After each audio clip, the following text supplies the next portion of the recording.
Hey guys, in this video I'm going to show you how to add a Myki to Google Wallet. If you find this video helpful, please consider to like this video and subscribe to my channel. In saying that, let's just jump straight into the video. Okay, so there's a few things we need to know before we start. So you must be using an Android phone. iOS doesn't support Myki in Google Wallet.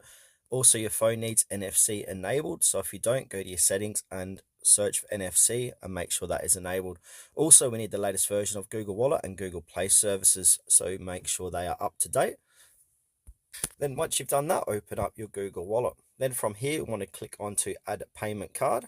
Now you might get an option to scan your card. If you can, go ahead and scan the front and back of it. If you don't, you can go ahead and do the enter manually option.